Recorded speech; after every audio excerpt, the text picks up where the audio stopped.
എല്ലാവർക്കും നമസ്കാരം. ലിവർ റെസ്പോൺസിലേക്ക് എല്ലാവർക്കും സ്വാഗതം. ഒരു കഥയിലൂടെ തുടങ്ങാം. അങ്ങനെ പറഞ്ഞ് കഥ അവസാനിക്കാറാകുമ്പോൾ ഈ ബ്ലഡി സൺഡേയുടെ കഥയിലേക്ക് നമ്മൾ എത്തിച്ചേരും. പണ്ടെന്ന് പറഞ്ഞാൽ 1923 റഷ്യയിൽ നിന്നൊരു പട്ടി എങ്ങനെയോ നാട് വിട്ട് അമേരിക്കയിലെത്തി. അമേരിക്കയിലെ ചാവാലിപ്പട്ടികൾ ഈ പട്ടിക്ക് ചുറ്റും കൂടി. അവർ ചോദിച്ചു, എന്തിനാണ് നീ ഇങ്ങോട്ട് ഓടി വന്നത്? ഈ ദാരിദ്ര്യത്തിലേക്ക്. ഇവിടെ പണക്കാരൻ്റെ പട്ടിയും പാവപ്പെട്ടവൻ്റെ പട്ടിയും ഉണ്ട്. നിൻ്റെ നാട്ടിൽ അങ്ങനെ ഒരു വ്യത്യാസമൊന്നുമില്ലല്ലോ. മാംസം, മുട്ട, ഇഷ്ടഭോജ്യങ്ങൾ ഒക്കെ ഉപേക്ഷിച്ച് ഈ അസമത്വത്തിൻ്റെ പീഡന ഭൂമിയിലേക്ക് നീ എന്തിനു വന്നു? അപ്പോൾ റഷ്യൻ പട്ടി പറഞ്ഞു, നിങ്ങൾ പറയുന്നതിൽ കുറേ ശരികളുണ്ട്, പക്ഷെ തീറ്റ മാത്രം പോരല്ലോ. ഞാനൊരു പട്ടിയല്ലേ, എനിക്കൊന്ന് കുരയ്ക്കണം. ആരെയും പേടിക്കാതെ സ്വാതന്ത്ര്യത്തോടെ ഒന്ന് കുരയ്ക്കണം. ഈ കഥ ചില ചോദ്യങ്ങൾ നമ്മൾ മലയാളികളിൽ ഉണ്ടാക്കും. ഇത്രയ്ക്കും സ്വാതന്ത്ര്യമില്ലാത്ത ഒരു വ്യവസ്ഥയായിരുന്നു മാർക്സിസം? ഇത്രയ്ക്കും വലിയ മർദ്ദകരാണോ റഷ്യ ഭരിച്ചുകൊണ്ടിരുന്നത്? ആരായിരുന്നു ഈ റഷ്യയിലെ മർദ്ദകർ? 1917 വരെ സാർ ചക്രവർത്തിമാരായിരുന്നു. അതിനുശേഷം 1917 മഹത്തായ ഒക്ടോബർ വിപ്ലവത്തിലൂടെ റഷ്യയിൽ ബോൾഷെവിക്കുകൾ അധികാരത്തിൽ വന്നു. ഇത് നമ്മൾ പുസ്തകത്തിൽ പഠിച്ചിട്ടുള്ളതാണ്. ശരിക്കും അങ്ങനെ ഒരു മഹത്തായ വിപ്ലവമായിരുന്നോ ഒക്ടോബർ വിപ്ലവം? ആയിരുന്നില്ല. പക്ഷേ മഹത്തായ രണ്ട് വിപ്ലവങ്ങൾ അവിടെ ഉണ്ടായിട്ടുണ്ട്. ഒന്ന് 1905 ഉണ്ടായ ബ്ലഡി സൺഡേ, രണ്ടാമത്തേത് 1917 തന്നെ ഉണ്ടായ മറ്റൊരു വിപ്ലവം. പക്ഷേ അത് ഒക്ടോബറിലല്ല, ഫെബ്രുവരിയിലാണ് നടന്നത്. ആ വിപ്ലവത്തിലാണ് സാർ ചക്രവർത്തിയെ സിംഹാസനത്തിൽ നിന്നും ഇറക്കി വിട്ടത്. ഒക്ടോബറിലുണ്ടായത് വെറുമൊരു അട്ടിമറി മാത്രമായിരുന്നു. പക്ഷേ ആ അട്ടിമറിയുടെ ഇഫക്റ്റ് 72 വർഷം നിലനിന്നു. അതുകൊണ്ടാണ് ഈ അട്ടിമറിയെ വാഴ്ത്തിപ്പാടാൻ പിന്നീട് ആളുകളുണ്ടായത്.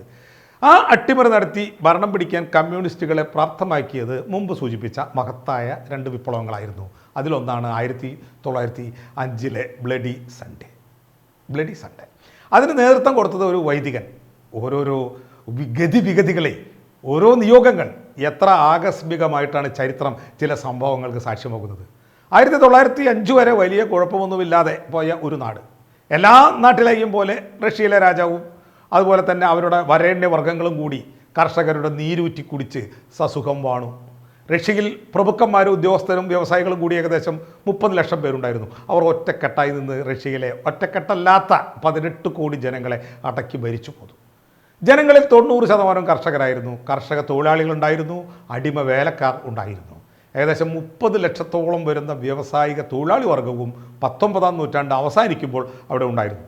സമൂഹം ഇതുപോലെ വിഭജിക്കപ്പെട്ടിട്ടുള്ള ഏത് സ്ഥലത്തും ബുദ്ധിജീവികളുണ്ടാവും, അട്ടിമറിക്കാരുണ്ടാവും, വിപ്ലവകാരികളുണ്ടാവും, മിതവാദികളും ഉണ്ടാകും. റഷ്യയിൽ നരോദിനിക്സ് എന്ന ബുദ്ധിജീവികളുടെ ഒരു കൂട്ടം ഉണ്ടായിരുന്നു. കാറൽ മാർക്സിനെയൊക്കെ വായിച്ച ആളുകൾ ആ കൂട്ടത്തിലുണ്ടായിരുന്നു. കാറൽ മാർക്സ് ചരിത്രത്തെ വ്യത്യസ്ത വ്യവസ്ഥകളുള്ള ഘട്ടങ്ങളായി വേർതിരിച്ചിട്ടുണ്ട്. അടിമത്ത വ്യവസ്ഥ, നാടുവാഴ്ത്ത വ്യവസ്ഥ, മുതലാളിത്ത വ്യവസ്ഥ, സോഷ്യലിസ്റ്റ് വ്യവസ്ഥ. ഒരു വ്യവസ്ഥ കഴിഞ്ഞ് മാത്രമേ അടുത്ത വ്യവസ്ഥയിലേക്ക് പോകാൻ പറ്റൂ. അതായത് നമ്മൾ മുതലാളിത്ത വ്യവസ്ഥയിലൂടെ പോയിട്ട് വേണം സോഷ്യലിസത്തിൽ എത്താൻ. എന്നാൽ ഈ നരോദിനിക്സുകൾ പറഞ്ഞു, സോഷ്യലിസം ഉണ്ടാവാൻ അങ്ങനെ മുതലാളിത്ത വ്യവസ്ഥയിലൂടെ പോകേണ്ട കാര്യമൊന്നുമില്ല. അതായത് അവർക്ക് അവരുടേതായുള്ള വേറെ ചില ഐഡിയാസ് ഉണ്ടായിരുന്നു. അവർക്കൊരു പാർട്ടി ഉണ്ടായിരുന്നു, പീപ്പിൾസ് ഫ്രീഡം പാർട്ടി. അവരുടെ താത്വിക ആചാര്യനായിരുന്നു ചെർണോവ്സ്കി. അദ്ദേഹം തൻ്റെ ഈ സോഷ്യലിസ്റ്റ് സങ്കല്പം പ്രചരിപ്പിക്കാനായി അതിമനോഹരമായ ഒരു നോവൽ എഴുതിയിട്ടുണ്ടെന്നാണ് പറയപ്പെടുന്നത്. What is to be done? എന്ത് ചെയ്യണം? ആ നോവൽ വായിച്ചവരൊക്കെ പറയുന്നത് സംഗതി നടക്കാത്ത സ്വപ്നമാണെങ്കിലും അതൊരു ഫയർ ആയിരുന്നു എന്നാണ്. ലെനിനെ പോലുള്ളവരെ വിപ്ലവകാരിയാക്കാൻ പോകുന്ന തരം ഫയർ ആ നോവലിനുണ്ടായിരുന്നത്രേ. ആ നോവലിൻ്റെ ഇമ്പാക്റ്റിൽ സോഷ്യലിസ്റ്റ് റവല്യൂഷണറി പാർട്ടി എന്നൊരു പാർട്ടി പോലും റഷ്യയിലുണ്ടായി 1900-ൽ. കാറൽ മാർക്സിൻ്റെ വഴിയിലൂടെ സഞ്ചരിക്കാത്ത ഒരു സോഷ്യലിസ്റ്റ് പാർട്ടിയാണ് അത് എന്ന് കൂടി നമുക്ക് പറഞ്ഞു വയ്ക്കാം. 1883 തന്നെ മാർക്സിൻ്റെ തത്വശാസ്ത്രം റഷ്യയിൽ പ്രത്യക്ഷപ്പെട്ടു എന്നാണ് പറയപ്പെടുന്നത്. പ്ലഹനോവ് എന്ന റഷ്യക്കാരനുണ്ടാക്കിയ ഇമാനിസിപ്പേഷൻ ഓഫ് ലേബർ എന്ന ഒരു വിപ്ലവ ഗ്രൂപ്പായിരുന്നു ആദ്യത്തേത്. പിന്നീടൊന്നുണ്ടാകുന്നത് 1895 ലെനിൻ്റെയും മാർട്ടോവിൻ്റെയും ഉത്സാഹത്തിൽ. പിന്നെ മൂന്നാമത് ഒരു ജനറൽ ജൂവിഷ് ലേബർ ഫണ്ട് എന്ന ഒരു ഗ്രൂപ്പാണ്. ഈ 3 സംഘടനകളിലും പെട്ട 9 പേർ മിൻസ്ക് എന്ന സ്ഥലത്ത് വെച്ച് അതീവ രഹസ്യമായി അണ്ടർഗ്രൗണ്ടിൽ ഒരു യോഗം ചേർന്നു. 1898 ആ യോഗത്തിലാണ് റഷ്യയിലെ ലക്ഷണമൊത്ത ആദ്യത്തെ കമ്മ്യൂണിസ്റ്റ് പാർട്ടി രൂപം കൊള്ളുന്നത്. RSLDP, Russian socialist labour democratic party. Lenin ആ യോഗത്തിൽ പങ്കെടുത്തിട്ടില്ല. കാരണം പുള്ളിയെ കമ്മ്യൂണിസ്റ്റ് ഗ്രൂപ്പ് ഉണ്ടാക്കിയതിൻ്റെ പേരിൽ സൈബീരിയയിലേക്ക് നാട് കടത്തിയിരിക്കുകയായിരുന്നു. ആ സമയം ലെനിന് 28 വയസ്സാണ്. ലെനിൻ്റെ അതുവരെയുള്ള ജീവിതകഥ ഇങ്ങനെ പറയാം. ചുരുക്കി പറയാം. ലെനിൻ ജനിച്ചത് നല്ല ഗതിയുള്ള ഒരു അപ്പർ മിഡിൽ ക്ലാസ് കുടുംബത്തിലായിരുന്നു. ലെനിന് 16 വയസ്സുള്ളപ്പോൾ പുള്ളിയുടെ അപ്പൻ മസ്തിഷ്ക ജ്വരം വന്ന് മരിച്ചുപോയി. അതിൻ്റെ ഞെട്ടൽ മാറും മുമ്പ് തന്നെ മറ്റൊരു ദുരന്തം കൂടി ആ വീട്ടിലുണ്ടായി. ലെനിൻ്റെ ചേട്ടൻ ഒരു റാഡിക്കലായിരുന്നു. പുള്ളി സാർ ചക്രവർത്തിയുടെ സ്വേച്ഛാധിപത്യത്തിനെതിരെ ഒരു രഹസ്യ ഗ്രൂപ്പ് ഉണ്ടാക്കി കുറച്ച് ബോംബുമായി സാറിനെ കൊല്ലാൻ പോയി പിടിക്കപ്പെട്ടു. കൊച്ചു ചെറുപ്പത്തിൽ തന്നെ എക്സിക്യൂട്ട് ചെയ്യപ്പെട്ടു. അതോടെ അച്ഛനും ജ്യേഷ്ഠനും നഷ്ടപ്പെട്ട 17 വയസ്സുള്ള ഒരു പയ്യനായി ലെനിൻ മാറി. ലെനിൻ ആ കൗമാരപ്രായത്തിലൊരു തീരുമാനമെടുത്തു. റഷ്യൻ സ്വേച്ഛാധിപത്യത്തെ താൻ കടപുഴക്കിയിരിക്കും. അതെന്തും മാർഗം സ്വീകരിച്ചായാലും ലക്ഷ്യമാണ് പ്രധാനം, അതിനായി എന്തും ചെയ്യും. അങ്ങനെ 1887 തന്നെ അദ്ദേഹം ഒരു വിപ്ലവകാരിയായി മാറി. 1893 ഒരു മാർക്സിസ്റ്റായും മാറി. 1897 അദ്ദേഹത്തെ സൈബീരിയയിലേക്ക് നാട് കടത്തിയിരുന്നത്. സൈബീരിയയിൽ വെച്ച് അദ്ദേഹം തൻ്റെ കാമുകിയായ നടാഷയെ അവിടെ വെച്ച് കാണുകയും കല്യാണം കഴിക്കുകയും ചെയ്തു. എക്സൈൽ കാലാവധി കഴിഞ്ഞപ്പോൾ അദ്ദേഹം പടിഞ്ഞാറൻ യൂറോപ്പിലേക്ക് മാറി. 1900 ആയപ്പോഴേക്കും ലെനിൻ നമ്മൾ മുമ്പ് പറഞ്ഞ ആദ്യത്തെ കമ്മ്യൂണിസ്റ്റ് പാർട്ടിയുടെ അറിയപ്പെടുന്ന താത്വിക ആചാര്യനായി മാറിക്കഴിഞ്ഞിരുന്നു. 2 പേരായിരുന്നു ലെനിൻ്റെ വിപ്ലവ ഗുരുക്കന്മാർ. ഒരാൾ ഫ്രഞ്ചുകാരനായ അഗസ്റ്റെ ബ്ലാങ്കി, നമ്മൾ മുമ്പ് പറഞ്ഞിട്ടുണ്ട്. മറ്റൊരാൾ റഷ്യക്കാരനായ പീറ്റർ ടക്കച്ചേവ്. വിപ്ലവത്തിനുള്ള പ്രായോഗിക പദ്ധതികളിലാണ് ഈ 2 മഹാന്മാരും ഊന്നിയിരുന്നത്, ദർശനത്തിലല്ല. വിപ്ലവത്തിലൂടെ അധികാരം പിടിച്ചെടുത്താൽ എന്ത് ചെയ്യണം? അവർ പറഞ്ഞത് ജനാധിപത്യമോ ഇലക്ഷനോ നടത്തണം എന്നല്ല, സ്വേച്ഛാധിപത്യം സ്ഥാപിക്കണം, എന്നാൽ മാത്രമേ സോഷ്യലിസത്തിലേക്ക് മാറാൻ കഴിയൂ. ടക്കച്ചേവ് നിരന്തരമായി പറഞ്ഞുകൊണ്ടിരുന്ന കാര്യമാണത്. വെറുതെ പ്രൊപ്പഗൻഡകൾ ഇറക്കി ജനങ്ങളെ സംഘടിപ്പിക്കാനൊന്നും പോകേണ്ട കാര്യമില്ല. അണ്ടർഗ്രൗണ്ടിൽ പ്രവർത്തിക്കുന്ന രഹസ്യമായി സംഘടിപ്പിക്കപ്പെട്ട ഒരു വിപ്ലവ ഗ്രൂപ്പ്, അതുമതി ഭരണം അട്ടിമറിക്കാൻ. വിപ്ലവകാരികൾ ശ്രദ്ധിക്കേണ്ടത് ഗവൺമെൻറ്റിനെ അട്ടിമറിച്ച് അധികാരം പിടിക്കാനാണ്. എന്നിട്ട് തൊഴിലാളി വർഗ സർവാധിപത്യം സ്ഥാപിക്കണം. അതിന് തൊഴിലാളികളുടെ പോലും ആവശ്യമില്ല. മുഴുവൻ സമയ വിപ്ലവ പ്രവർത്തകരായ ഒരു എലൈറ്റ് ക്ലാസ്സാണ് അതിന് വേണ്ടത്. അട്ടിമറി പ്രവർത്തനങ്ങളിൽ ടക്കച്ചേവും ബ്ലാങ്കിയുമായിരുന്നു ലെനിൻ്റെ ഗുരുക്കന്മാരെന്ന് നമ്മൾ പറഞ്ഞു കഴിഞ്ഞു. അപ്പോൾ കാറൽ മാർക്സ് ആരായിരുന്നു ലെനിന്? മാർക്സ് ആയിരുന്നു അദ്ദേഹത്തിൻ്റെ ദാർശനിക ഗുരു. പ്രപഞ്ചത്തെക്കുറിച്ചൊരു വൈരുദ്ധ്യാത്മക വീക്ഷണം ലെനിനിൽ ഉണ്ടാക്കിയത് മാർക്സാണ്. മാർക്സിൻ്റെ എല്ലാ വർക്കുകളും കൃത്യമായി പഠിച്ച വ്യക്തിയായിരുന്നു ലെനിൻ. അതുവരെയുള്ള എല്ലാ വിപ്ലവ ചരിത്രങ്ങളും ലെനിൻ പഠിച്ചു. 1871 തൊഴിലാളികൾ ഭരണാധികാരം പിടിച്ച ഒരു വിപ്ലവം ഉണ്ടായിരുന്നു, പാരീസ് കമ്മ്യൂൺ. ആ പാരീസ് കമ്മ്യൂൺ, അതായത് 1871 മാർച്ച് മാസം 18 തൊഴിലാളികളുടെ ഭരണം എന്ന രീതിയിൽ പാരീസിൽ ആരംഭിച്ച പാരീസ് കമ്മ്യൂൺ മെയ് മാസം 28 ആ ഭരണം തകർന്നടിച്ചു. അതായത് 2 മാസവും ഒരാഴ്ചയും 3 ദിവസവും മാത്രം നീണ്ടുനിന്ന തൊഴിലാളി ഭരണമായിരുന്നു അത്.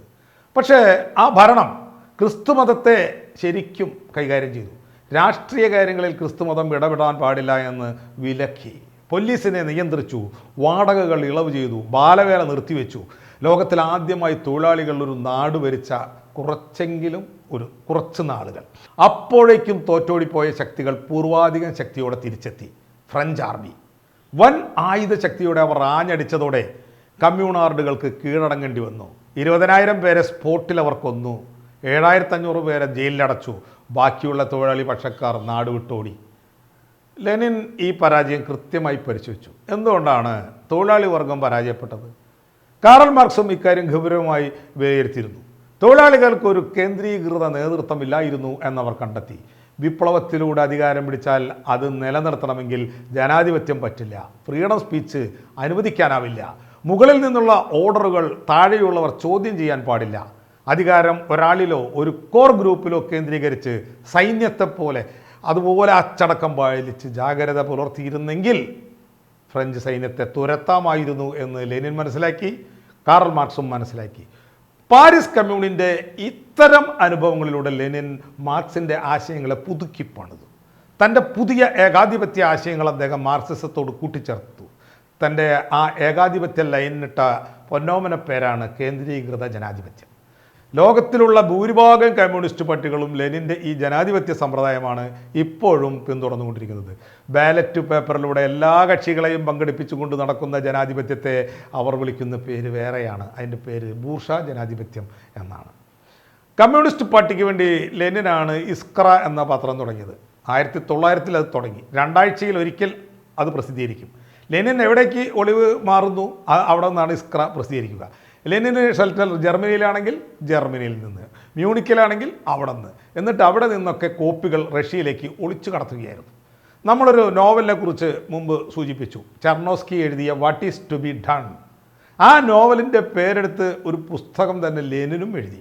അദ്ദേഹത്തിൻ്റെ പദ്ധതികൾ അതിലാണ് വിശദീകരിച്ചിട്ടുള്ളത്. ഒരു വിപ്ലവ പാർട്ടിയുടെ ശരിയായ ദൗത്യം എന്താണ്, അതിൻ്റെ പ്രവർത്തന രീതി എന്തായിരിക്കണം, സാർ ചക്രവർത്തിയെയും അവരുടെ പട്ടാളത്തെയും തകിടം മറിക്കാൻ എങ്ങനെയൊക്കെ സംഘടിക്കണം, അതിനുള്ളൊരു പാർട്ടി എങ്ങനെയായിരിക്കണം, അത്തരം അടവുകളാണ് അദ്ദേഹം ആ പുസ്തകത്തിൽ മുന്നോട്ട് വെച്ചിട്ടുള്ളത്.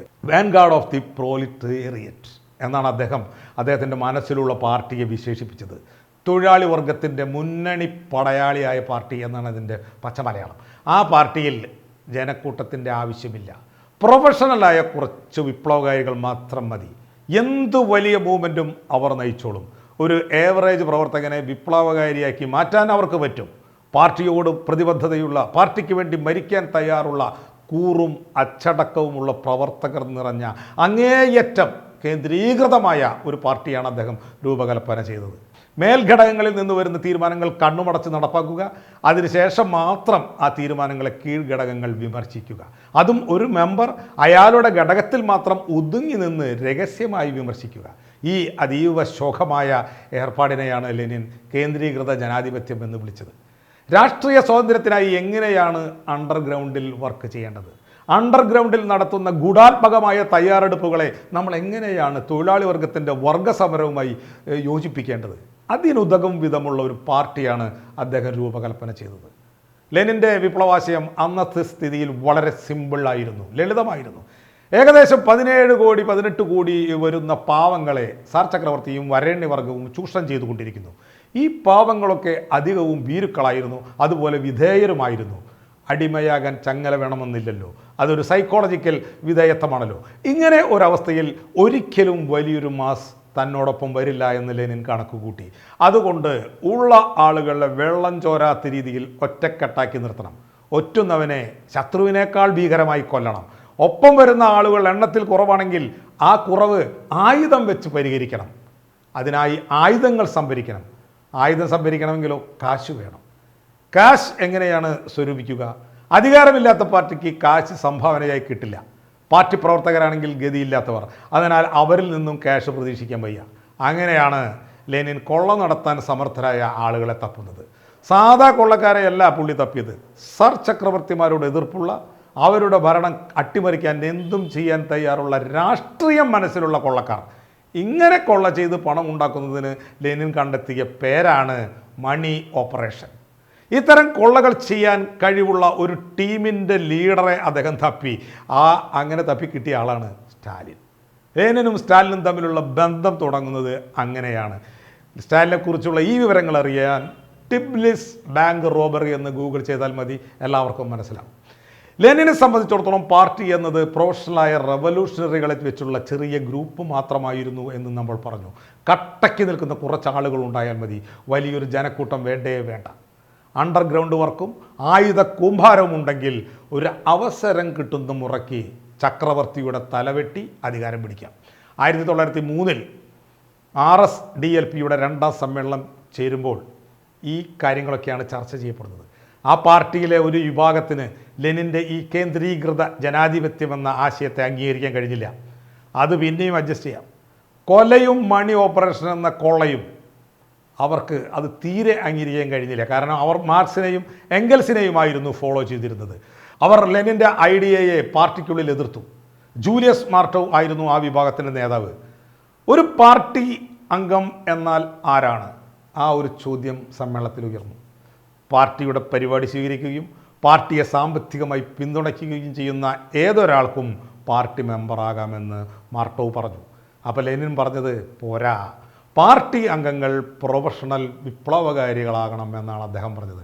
മുഴുവൻ സമയ പ്രവർത്തകരായിരിക്കണം അവർ, കേന്ദ്രീകൃതമായി നയിക്കപ്പെടുന്ന കർശനമായ അച്ചടക്കമുള്ളവർ. തുടർന്ന് ഈ 2 ആശയവ്യത്യാസങ്ങളുടെ പേരിൽ ഒരു ഇലക്ഷൻ അതിൻ്റെ ഉള്ളിൽ നടന്നു. ലെനിൻ്റെ ഗ്രൂപ്പിന് 23 വോട്ട് കിട്ടി, മാർട്ടോവിൻ്റെ ഗ്രൂപ്പിന് 28. എന്നാൽ പിന്നീട് കണ്ടത് മാർട്ടോവിനെ പിന്തുണച്ച മെമ്പർമാരിൽ ചിലർ യോഗത്തിൽ നിന്ന് ഇറങ്ങിപ്പോകുന്നതാണ്. അതോടെ ലെനിനായി ഭൂരിപക്ഷം. റഷ്യൻ ഭാഷയിൽ ഭൂരിപക്ഷം എന്ന് പറയാൻ ബോൾഷവിക് എന്ന വാക്കാണ് ഉപയോഗിക്കുക. ന്യൂനപക്ഷം എന്ന് പറയാൻ മെൻഷവിക് എന്ന വാക്കും. പിന്നീടുള്ള കാലങ്ങളിൽ അങ്ങനെയാണ് ആ വിഭാഗങ്ങൾ അറിയപ്പെട്ടത്. ലെനിൻ പക്ഷം ബോൾഷവിക്, മാർട്ടോ പക്ഷം മെൻഷവിക്. പാർട്ടിക്കുള്ളിൽ നടന്ന സുപ്രധാനമായ വോട്ടെടുപ്പിൽ മെൻഷവിക്കുകൾ ന്യൂനപക്ഷമായി പോയെങ്കിലും ജനങ്ങൾക്കിടയിൽ അവർക്കായിരുന്നു കൂടുതൽ അംഗീകാരം. 1917 വരെ, വിപ്ലവം നടക്കുന്നത് വരെ മെൻഷവിക്കുകൾ റഷ്യൻ സമൂഹത്തിൽ ആ അംഗീകാരം നിലനിർത്തി.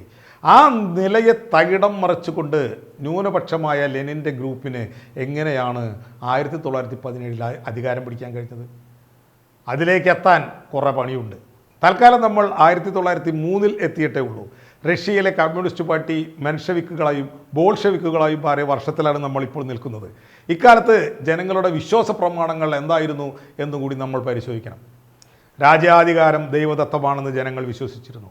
അങ്ങനെ വിശ്വസിക്കാൻ പാകത്തിലുള്ള രാമായണങ്ങളും മഹാഭാരതങ്ങളും എല്ലാ നാട്ടിലും കഥകളായും വെളിപാടുകളായും ജനമനസ്സിൽ അടിച്ചു കയറ്റപ്പെടുന്നു. ഇത് റഷ്യയിൽ മാത്രമല്ല, എല്ലാ കാർഷിക സമൂഹങ്ങളിലും ഉണ്ടായിട്ടുണ്ട്. ഇങ്ങനെ ജനങ്ങളുടെ മനസ്സിൽ കയറിക്കൂടിയിട്ടുള്ള രാജഭക്തിക്ക് ഒരു ഇളക്കം വരണമെങ്കിൽ അതിന് തക്കതായ ഒരു വെറുപ്പിക്കൽസ് രാജാക്കന്മാരിൽ നിന്നും ഉണ്ടാകണം. അങ്ങനെ ഒന്നുണ്ടാകുക എന്നത് അതിപ്രധാനമാകുന്നു. ഭാഗ്യത്തിന് അങ്ങനെ ഒരു സംഭവം റഷ്യയിലുണ്ടായി. 1905 അതിലൊരു കമ്മ്യൂണിസ്റ്റ് പാർട്ടിക്കോ സോഷ്യലിസ്റ്റുകൾക്കോ ഒരു പങ്കുമില്ല. ഒരു വൈദികൻ വഴിത്തിരവായ കഥയാണ്. അതാണ് ബ്ലഡി സൺഡേയുടെ കഥ. 1904 റഷ്യ ജപ്പാനുമായി ഏറ്റുമുട്ടി തോറ്റപ്പോഴാണ് കഥ തുടങ്ങിയത്. റഷ്യയുടെ നാണം കെട്ട തോൽവികളുടെ റിപ്പോർട്ടുകൾ ജനങ്ങളിൽ അസംതൃപ്തി പടർത്തി. റഷ്യ വലിയൊരു സാമ്രാജ്യമായിരുന്നു. എന്നാൽ റഷ്യക്കാർ എന്ന വിഭാഗത്തിന് മാത്രമായിരുന്നു എല്ലാ ആനുകൂല്യങ്ങളും ലഭിച്ചിരുന്നത്. ദേശീയ വംശീയ ന്യൂനപക്ഷങ്ങൾ കടുത്ത വിവേചനം അനുഭവിച്ചു. അവരെ സൈന്യത്തിലും സർവീസിലും എടുത്തില്ല. ഇതിനേക്കാളുപരി ഭരണത്തിൽ സാധാരണ ജനങ്ങൾക്ക് ഒരു പങ്കും ഉണ്ടായിരുന്നില്ല. അത് പിന്നെ എല്ലായിടത്തും അങ്ങനെ തന്നെയായിരുന്നു. പക്ഷേ ജനങ്ങൾ പറഞ്ഞു, ജനങ്ങളുടെ ഒരു സഭയുണ്ടാക്കി ഉത്തരവാദിത്ത ഭരണം സ്ഥാപിക്കണമെന്ന് ചില ജനങ്ങളുടെ പ്രതിനിധികൾ ആഗ്രഹിച്ചു. മൊത്തത്തിൽ അങ്ങനെ ഒരു അൺട്രസ്റ്റ്, ഒരു അസ്വസ്ഥത ആ രാജ്യത്തുണ്ടായി. അതേസമയം റഷ്യയിൽ ആധുനിക തൊഴിലാളി വർഗവും ഉടമകളും ഫാക്ടറി ഉടമകളും തമ്മിൽ നിരന്തരമായ സമരങ്ങൾ നടന്നു. പണ്ട് അടിമകളെപ്പോലെ കൃഷി ചെയ്തിരുന്ന കർഷക തൊഴിലാളികളായ സർഫുകൾ ജീവനോപാധിക്കായി നഗരങ്ങളിൽ അടിഞ്ഞുകൂടി. തൊഴിലാളികളുടെ വർക്കിംഗ് സമയം 15 മണിക്കൂറിൻ്റെ മേളിലായി. നിരന്തരം സമരം, സംഘർഷം. പിന്നെ ഇതിൽ കൂടുതൽ വിപ്ലവങ്ങൾ ഉണ്ടാവാൻ പിന്നെ ഇതിലും വലിയ വല്ല കാരണങ്ങളും വേണം.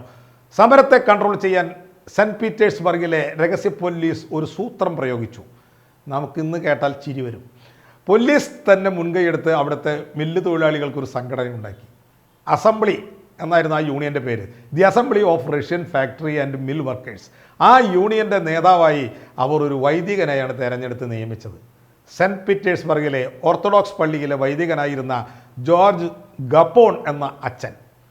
ചരിത്രത്തിലെ ദശാസന്ധികളിൽ ക്രിസ്ത്യൻ വൈദികന്മാർ ഒരു വഴിത്തിരിവായി മാറിയ നിരവധി സന്ദർഭങ്ങളുണ്ടല്ലോ. ഇവിടെയും അത് തന്നെ സംഭവിച്ചു. കാര്യം പോലീസുകാരുണ്ടാക്കിയ ട്രേഡ് യൂണിയൻ ആണെങ്കിൽ എന്നത് സത്യമാണ്. പക്ഷേ ഇടയ്ക്കെങ്കിലും ട്രേഡ് യൂണിയൻ്റെ രീതി കാണിച്ചല്ലേ പറ്റൂ. പട്ടിയാണെങ്കിൽ കുറച്ചല്ലേ പറ്റൂ. അതിനായി അമേരിക്ക വരെ പോയ പട്ടിയുടെ കഥ പറഞ്ഞാണല്ലോ നമ്മൾ തുടങ്ങിയത്. നമ്മുടെ ജോർജ് ഗപ്പോൺ എന്ന അച്ഛൻ തൊഴിലാളികൾക്ക് വേണ്ടി എന്തെങ്കിലും ചെയ്യാൻ തീരുമാനിച്ചു. 1905 ജനുവരിയിൽ ഒരു ഞായറാഴ്ച സെൻറ്റ് പീറ്റേഴ്സ്ബർഗിലൂടെ 10,000 തൊഴിലാളികളെ അണിനിരത്തിക്കൊണ്ടുള്ളൊരു സമാധാന ജാഥ മുന്നോട്ട് നീങ്ങി. സാർ ചക്രവർത്തിയായിരുന്ന നിക്കോളാസ് രണ്ടാമൻ്റെ കൊട്ടാരമായ വിൻ്റർ പാലസിലേക്ക് ആണ് ആ ജാഥ നീങ്ങിയത്. അത് നയിച്ചത് നമ്മൾ ഈ പറഞ്ഞ വൈദികൻ തന്നെയായിരുന്നു. ഒരൊറ്റ ഉദ്ദേശമേ ആ ജാഥയ്ക്ക് ഉണ്ടായിരുന്നുള്ളൂ. 10,000 തൊഴിലാളികൾ ഒപ്പിട്ട ഒരു മെമ്മോറാണ്ടം സമർപ്പിക്കണം. അവരുടെ ദുരിതങ്ങൾക്ക് ചില്ലറ ആശ്വാസം വേണം. അതുമാത്രമായിരുന്നു അവരുടെ ഉദ്ദേശം. അതിനായി രാജാവിനെ സ്തുതിച്ചുള്ള ഗാനങ്ങൾ ആലപിച്ചാണ് അവരുടെ ജാഥ. അല്ലാതെ രാജാവിന് എതിരെ മുദ്രാവാക്യം വിളിച്ചിട്ടല്ല. യൂണിയൻ ഉണ്ടാക്കിയത് തന്നെ രാജാവിന് വേണ്ടിയാണ്. അപ്പോൾ പിന്നെ അങ്ങനെയല്ലേ വരും. ഗോഡ് സേവ് ദി സാർ എന്നാണ് അവർ പാടിയിരുന്നത്. പാട്ടായിരുന്നു. പക്ഷേ അത് കേൾക്കാൻ അന്ന് സാർ നിക്കോളോസ് രണ്ടാമൻ കൊട്ടാരത്തിൽ ഉണ്ടായിരുന്നില്ല. ജാഥയ്ക്ക് ആഹ്വാനം ചെയ്ത് പള്ളിയിലെ അച്ഛനായിരുന്നതിനാൽ സ്ത്രീകളും കുട്ടികളും കുടുംബങ്ങളും അങ്ങനെ ഒരു 10,000-25,000 പേർ ആ ജാഥയിലുണ്ടായിരുന്നു. ജാഥയെ നേരിടാൻ റഷ്യയുടെ ഇമ്പീരിയൽ ആർമി പല കോർണറുകളിലായി കാത്തു നിന്നു. അവർ നിരായുധരായ ആ ജനക്കൂട്ടത്തിലേക്ക് നിർദാക്ഷിണ്യം നിറയൊഴിച്ചു. 1000-ഓളം പേർ സ്പോട്ടിൽ മരിച്ചു. ഒരു ഞായറാഴ്ചയാണ് ഈ ദാരുണ സംഭവം നടന്നത്. അതിനാൽ ബ്ലഡി സൺഡേ എന്ന് ഇതറിയപ്പെടുന്നു. ഈ ബഹുജന മുന്നേറ്റമാണ് യഥാർത്ഥത്തിൽ റഷ്യയിൽ നടന്ന പ്രധാനപ്പെട്ട വിപ്ലവത്തിൽ ഒന്ന്. ഈ കൂട്ടക്കൊലയുടെ വിവരം കാട്ടുതീ പോലെ റഷ്യ മുഴുവൻ പരന്നു. തൊഴിലാളികളും കർഷകരും അവരൊന്നും ആരുടെയും പ്രേരണയില്ലാതെ തന്നെ പണിമുടക്കുകളും സമരങ്ങളുമായി മുന്നോട്ട് വന്നു. പോളണ്ടിൽ മാത്രം 4 ലക്ഷം തൊഴിലാളികൾ പണിമുടക്കി എന്നാണ് പറയുന്നത്. ഫിൻലാൻഡിലും ബാൾട്ടിക് തീരത്തും സമരങ്ങൾ അലയടിച്ചു. ലാത്വിയയിലെ റിഗയിൽ 130 പ്രതിഷേധക്കാരെ വീണ്ടും വെടിവെച്ചു കൊന്നു. ജനുവരി 26 വാഴ്സയിലും 100ഓളം തൊഴിലാളികൾ വെടിയേറ്റ് വീണു. മാർച്ച് മാസത്തോടുകൂടി ഉന്നത വിദ്യാഭ്യാസ സ്ഥാപനങ്ങളിലെല്ലാം വിദ്യാർത്ഥികൾ അടപ്പിച്ചു. ഒക്ടോബർ ആയപ്പോഴേക്കും റെയിൽവേ തൊഴിലാളികളും സമരരംഗത്തേക്ക് വന്നു. ഒക്ടോബർ 26 20 ലക്ഷം തൊഴിലാളികൾ പണിമുടക്കിയതോടെ റഷ്യയിലെ ജനജീവിതം സ്തംഭിച്ചു. 1905 ഒക്ടോബറിനും 1906 ഏപ്രിലിനും ഇടയിൽ കർഷകരും തൊഴിലാളികളുമായി 15,000 പേർ വെടിയേറ്റോ തൂക്കിലേറ്റപ്പെട്ടോ മരിച്ചു. 20,000 പേർക്കൊക്കെ ഗുരുതരമായി പരിക്കേറ്റു എന്നാണ് പറയുന്നത്. 45,000 പേർ നാട് വിട്ടോടി. ലിയോ ടോൾസ്റ്റോയെ പോലുള്ള സാഹിത്യകാരന്മാർ ആദ്യമായി രാജാധികാരത്തിനെതിരെ രംഗത്ത് വരികയാണ്. സത്യത്തിൽ ഇതാണ് റഷ്യയിൽ നടന്ന പ്രധാനപ്പെട്ട വിപ്ലവം. ഇതിലും വലിയ ഒരു വിപ്ലവം റഷ്യയിൽ പിന്നെ നടന്നത് അത് 1917 ഫെബ്രുവരിയിലാണ്, ഒക്ടോബറിലല്ല. നമ്മൾ മുമ്പ് പറഞ്ഞതുപോലെ 1905 വരെ ജനങ്ങൾ വിചാരിച്ചിരുന്നത് രാജാധികാരം ദൈവദത്തമാണെന്നായിരുന്നു. അതുപോലെ സാർ ചക്രവർത്തി ദൈവത്തിൻ്റെ പ്രതിരൂപമാണെന്നും പാവപ്പെട്ട റഷ്യക്കാർ കരുതി പോതിരുന്നു. പുത്തൻ മുതലാളിത്ത വർഗവും കണ്ണിൽ ചോരയില്ലാത്ത നാടുവാഴികളും പണിയെടുക്കുന്നവരോട് ക്രൂരത കാണിക്കുമ്പോഴൊക്കെയും അവർ ഒരു മെമ്മോറാണ്ടവുമായി സാർ ചക്രവർത്തിയുടെ അരികിലേക്ക് ചെല്ലുമായിരുന്നു. അദ്ദേഹമായിരുന്നു അവരുടെ കൺകണ്ട ദൈവം. എന്നാൽ 1905 ആ കറുത്ത ഞായറാഴ്ച റഷ്യയിലെ പാവങ്ങൾക്ക് മനസ്സിലായി, ചൂഷകരായ മുതലാളിമാരും കണ്ണിൽ ചോരയില്ലാത്ത നാടുവഴികളും നാട് ഭരിക്കുന്ന രാജാവും ഒരേ വർഗമാണെന്ന്. ആ തിരിച്ചറിവോടുകൂടി രാജാധികാരത്തിൻ്റെ അടിത്തറ ഇളകാൻ ആരംഭിച്ചു. ജനങ്ങൾ ആർത്ത് വിളിച്ച് തെരുവിലൂടെ ഇങ്ങനെ പാടി നടന്നു, we no longer have a sir, ഞങ്ങൾക്കിനിയൊരു സാർ ഇല്ല. സുഹൃത്തുക്കളെ, മനുഷ്യരുടെ മനോഭാവത്തിൽ വരുന്ന ഇത്തരം വലിയ മാറ്റത്തെ കൂടി കണ്ടുകൊണ്ട് വേണം നമ്മൾ ചരിത്രത്തെ എക്സ്പ്ലെയിൻ ചെയ്യാൻ. യൂട്യൂബിൽ പലരും റഷ്യൻ ചരിത്രം പറയുന്നത് ഞാൻ കേട്ടിട്ടുണ്ട്. പക്ഷേ അവരൊക്കെ ഭംഗിയായിട്ട് അത് അവതരിപ്പിക്കുന്നുമുണ്ട്. പക്ഷേ അവരൊന്നും ജനങ്ങളുടെ മനോഭാവങ്ങളിൽ വരുന്ന മാറ്റങ്ങളെ അഡ്രസ്സ് ചെയ്യുന്നതായി കണ്ടിരുന്നില്ല. അതുകൊണ്ട് തന്നെ മർദ്ദകർ എഴുതി വെച്ച വിപ്ലവത്തിൻ്റെ ചരിത്രങ്ങൾ അവർക്ക് പറയേണ്ടി വരുന്നു. നന്ദി, നമസ്കാരം. അടുത്ത എപ്പിസോഡിൽ ബാക്കി പറയാം.